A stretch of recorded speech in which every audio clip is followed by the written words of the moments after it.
মধুর টিলা eco park. এটা হচ্ছে টিকিট কাউন্টার।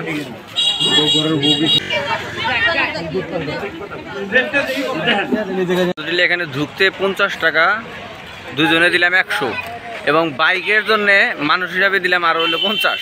ঠিক আছে, এটাই বাস্তব। হ্যাঁ, এই যে ভাই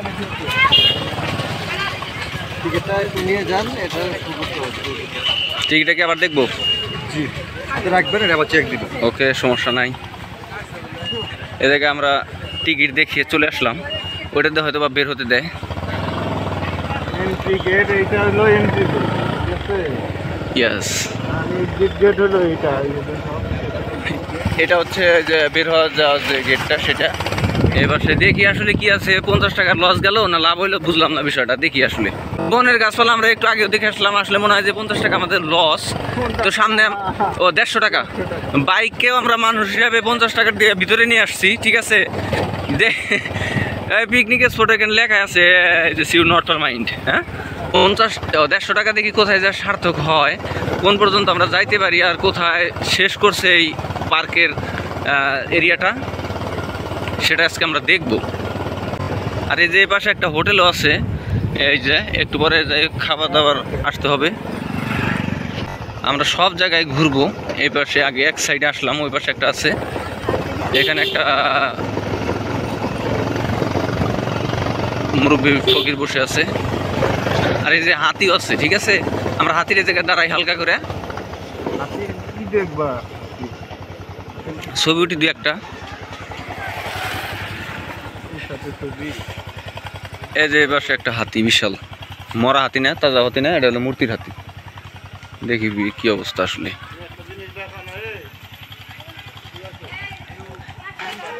চতুর্থ শ্রেণী কর্মচারীর ব্যারাক। ও আল্লাহ, আবার গাড়ি আছে, এই গাড়ি বান 400 টাকা ভাড়া নিছে।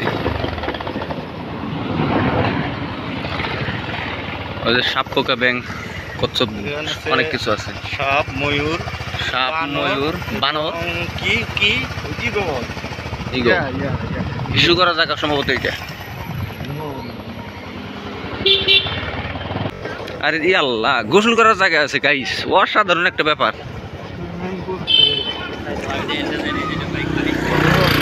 সুইমিং পুল অসাধারণ।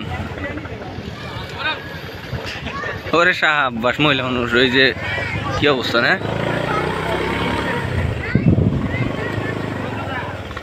আল্লাহ, ঘোরাও আছে গাইস, ওই যে সামনে। সাধারণ একটা ঘটনা, কিন্তু অসাধারণ। বাঘও আছে, লা ইলাহা ইল্লাল্লাহ মুহাম্মাদুর রাসূলুল্লাহ। বাঘ, রেল লাইনের সিস্টেম করছে, আসলে রেল লাইন এটা না, লাইনের মতো সিস্টেম, যদিও এটা রেল লাইন না। ঠিক আছে, তবু আমরা যাচ্ছি এখান দিয়ে। সরি গাইস, এটা হলো পথচারীদের জন্য হাঁটার জায়গা, ওয়াকিং রোড, কিন্তু আমরা সেটা সবাই যাচ্ছে বাইক নিয়ে এখান দিয়ে, এই কারণে আমরাও যাচ্ছি। মনে করবেন না করে আমরা বাঘের সাথে ছবি উঠবো। আবার সিংহ আছে, এই যে ঘোড়া।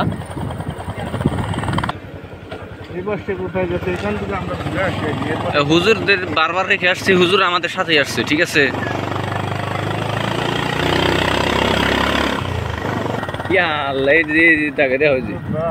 উঠতে হবে।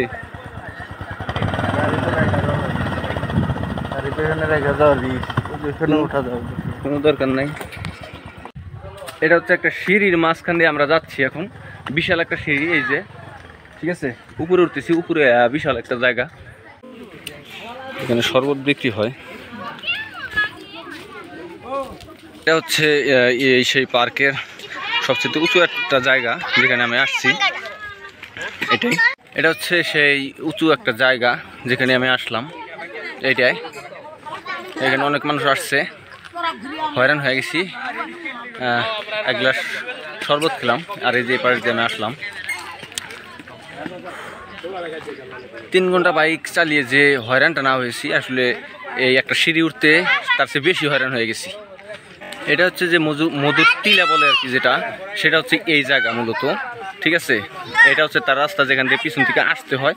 আর এই যে জায়গায় দাঁড়িয়ে আছি এটা হলো সেই টিলার একটা জায়গা। আর এই পাশে দিয়ে পুরোটা হচ্ছে বন, আরাবন, একদম অসাধারণ অনেকগুলো গাছ আছে এর মাঝে। এরপর আমরা যাব হচ্ছে সেই বিখ্যাত চায়ের দোকানে, চাকমাদের চা পাওয়া যায় যেটায়, ঠিক আছে। বাইক রেখে আসছি নিচে, একদম ঘাম ছুটে গেছে এবার যে একদম শরীরে। ওদিকে হৃদয় ভাই আসতেছে আমাদের। আমি শেষ, আমিও ভাই অস্থির অবস্থা, ঠিক আছে। শরবত খাইলাম, এক গ্লাস শরবত খাও। তো শরবতটা বেশি খুব একটা ভালো না, টেস্ট লাগলো না, হালকা তেতো তেতো। নিচে গিয়ে আবার সবার দিকে যাই। হ্যাঁ, ওইদিকে যাইতে হবে, চলো। এটা হচ্ছে যে মধুর টিলা, অনেক মানুষ আসছে, একটু আগে অনেকে ছিল, এখন হয়তো বা রোদ মানে বাতাস, এই জায়গায় যদিও বাতাস নাই, মনে হয় যে আমার মনে হয় যে পুরো বাংলাদেশের মধ্যে কোথাও বাতাস নাই আসলে এই জায়গায়। এটা হচ্ছে শেষ প্রান্ত যেখানে আমরা আসছি অনেক দূর থেকে, লং ড্রাইভ বাইক যারা জার্নি করলাম আর কি। কিন্তু এই জায়গায় যে একটা সিঁড়িতে উঠতে যে টায়ারটা ফিল হয়েছে সেটা আসলে অন্য কোথাও এতক্ষণ বাইক চালিয়ে 3-4 ঘন্টা বাইক জার্নি করেও সেইটা হয় না আর কি। যে আমার ভাই অস্থির হয়ে গেছে একদম। ফিলিংস যে কত বড়, কত খাতারনাক সেটা আমি আপনাদের বলে বুঝাইতে পারতেছি না, ঠিক আছে। আপনারা কেউ মধুটিলা আসলে কখনোই সিঁড়ি বেয়ে উপরে উঠবেন না। হ্যাঁ, সিঁড়ি বেয়ে উপরে ওঠা একদম ঝামেলা করা একটা ব্যাপার, লিফটের ব্যবস্থা করলে ভালো হতো সবচেয়ে। আমরা এখন চলে যাচ্ছি, ঠিক আছে। হৃদয় ভাই আছে সামনে আমার এদিকে, এই যে সামনে আমার, তার সামনে আছে আমাদের একটা সিঁড়ি, যেটা এটা হচ্ছে সেই উঁচু সেই সিঁড়িটা, এই জায়গা থেকে ওই যে ওই পর্যন্ত চলে গেছে, ওখানে আমরা বাইক রেখে আসছি। এই ভাই হচ্ছে আমাদের একটা ফটো তুলে, ভাই একটা হাই দেন। এটা হইলো বেশ করেছি প্রেম করেছি জিৎ এবং পায়েল মল্লিকের একটা ছবি আছে এরকম সিঁড়ি, পায়েল মল্লিককে জিৎ করলে উঠা একদম মন্দিরে ওঠাস, ঠিক সেরকম এখানে কয়েকটা সিঁড়ি আছে জানেন, জেনে অবাক হবেন। 228টা সিঁড়ি আছে এখানে, 228টা সিঁড়ি এই জায়গায় মধুর টিলা। হ্যাঁ, এটা আমরা দেখতে পাচ্ছি। আপনারা এখানে উঠতে চাইলে অবশ্যই একটা পানির বোতল ভাই অবশ্যই রাখবেন হাতে। পানির অবস্থা কি পাশে একদম গলা শেষ, আর থাকতে পারছিলাম না। উপরে উপরে একটুকা বাতাসও নাই, শুধু গরম আর গরম। ভাবছিলাম যে পাহাড়ের মাঝে মনে হয় যে সুন্দর একটা, কিন্তু আসলে তা না, অক্সিজেনের ঘাটতি আছে। উপরে উপরে যেই ওঠেন, যারা বয়স্ক মুরব্বী লোক আছে, যাদের হার্টের প্রবলেম, নিঃশ্বাস নিতে সমস্যা হয়, তারা একটু সাবধানে উঠবেন। এখানে প্রচুর অক্সিজেন যেমন তেমন, মানে বাতাসের একদম অভাব, যেটা আমরা ফিল করে আসলাম আর কি। এখান থেকে নেমে আসলাম, একদম ঘেমের অস্থির অবস্থা। সিঁড়ি 228টা সিঁড়ি, মানে বোঝেন বিষয়টা আসলে কেমন, কোন পর্যায়ে চলে গেছে আসলে। ইকো পার্ক ভাবছিলাম যে হয়তো বা এই ধরনের কোনো ফিল পাওয়া যাবে না, কিন্তু আসলে তা না, বিশাল মাঝখানে, মানে বিশাল একটা ব্যাপার। ওই জায়গায় একটা টিলা আছে, যে টিলার মধ্যে বিভিন্ন ক্যামেরাম্যান আছে, আবার হচ্ছে আপনার লেবু দিয়ে শরবত খাওয়ার একটা ব্যবস্থা আছে। যদিও খাওয়া দাওয়ার ব্যবস্থা আছে, কিন্তু আসলে মানসম্মত না। লেবু খেলাম, রস খেলাম, ওইটা তেতো তেতো সিস্টেমে একটা ভাব, ভালো লাগে না আর কি খুব একটা। তো লেটস গো। এক সিঁড়ি পাড়ি দিয়ে আসলাম আমরা, ঠিক আছে। আর একটা সিঁড়ি আমরা এখন উঠবো, দেখি এটার কি অবস্থা হয়। এমনিতে তো ঘেমে ছিল, অস্থির অবস্থা, ঠিক আছে। আমরা এখন দুজন উঠবো। এই যে এই সিঁড়িটাও তো দেখি বিশাল, ওটা কি সম্ভব? সম্ভব। 228টা সিঁড়ি পার করে আসলাম। 228টা সিঁড়ি আমরা পাড়ি দিয়ে আসলাম। এখন এটা দেখি কয়টা সিঁড়ি আসলে আছে, হৃদয় ভাই গুনতেছে। এর আগে এই জায়গায় আসলাম আমরা, ওই যে জায়গায় দেখাইলাম বাংলো বাড়ি। কয়টা সিঁড়ি আছে এখানে ভাই গুনা গুনা একদম 100। চাচা কেমন লাগতেছে? হ্যাঁ, কেমন লাগতেছে? পুরাটা বিরাট কষ্ট, নামা কষ্ট।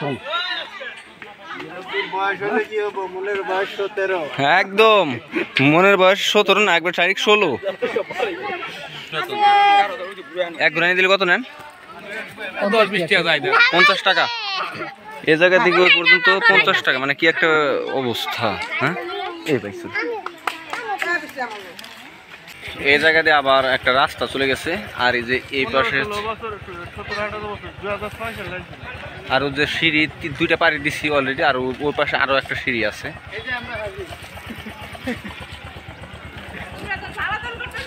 দুই সিঁড়ি ভাই আমরা একদম ক্লান্ত, ওই সিঁড়ি আমরা সম্ভব না, ইম্পসিবল বলে একটা কথা আছে। সরি ভাইয়ারা, সরি, আমরা এখন চলে যাব। মনে করেন আমরা অন্যদিকে চলে যাবো, অন্যদিকে থাকার সম্ভব হচ্ছে না ভাই।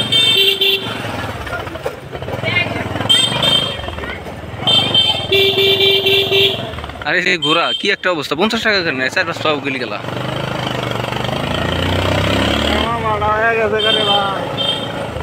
গরমের মধ্যে এদিকে আয় না।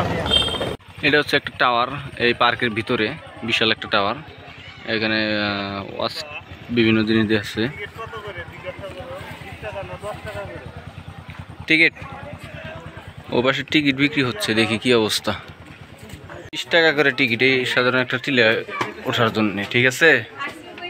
মানে কি একটা সব জায়গায় টাকার খেলা হচ্ছে। ক্যামেরা, মানে ক্যামেরা বলতে এগুলা বানাগুলার আমরা সব বছর বলতে গেলে এটা একটা দূরবীন। আপনারা এদিকে খেয়াল করলে দেখতে পারবেন এগুলা রাখবো। ওই পাশে অনেক বাড়ি ঘর আছে, এখানে ইন্ডিয়ান সীমানা। আপনি চাইলে এগুলো 30 টাকা করে পার পিস 5 মিনিটের জন্য ভাড়া নিয়ে দেখতে পারেন। ইন্ডিয়ার মধ্যে আসলে কি আছে না আছে বিষয় নিশ্চয় খুঁটিনাটি এগুলো। উড়াই বাইরে ক্যামেরা কি কত? এগুলো আপনার মানুষ কয়জন? দুইজন। 50 টাকা। 50 টাকা কয় মিনিটের জন্য? আপনার যতক্ষণ মন চায় দেখবেন। মেঘালয় দেখাবো, মেঘালয় বাড়ি ঘর দেখাবো। হাতি, হাতি, বাঘ ভালুক দেখা যাবো? হাতিগুলো নিচে, বাঘ ভালুক নেই, হাতি আছে। বন্ধু হাতি পাহাড়ি গাছ নিচে আছে, দেখা যাবে। আচ্ছা, পাহাড়ি গ্রাম দেখা যাবে, হ্যাঁ পাহাড়ি মণিপুরি গ্রাম দেখা যাবে, খাসিয়া হলিবার। আচ্ছা, মেঘালয় শিলং, মেঘালয় গ্রামের পাহাড় দেখা যাবে। আচ্ছা, ভারতের সব কিছু। হ্যাঁ হ্যাঁ, মেঘালয় এগুলা ইন্ডিয়া। আচ্ছা, মানে আপনার দেখাবো আপনাদের ভাইয়া। হ্যাঁ দেখাবো, অবশ্যই একটু দু একটা ছবি তুলি। ঠিক আছে, ধন্যবাদ।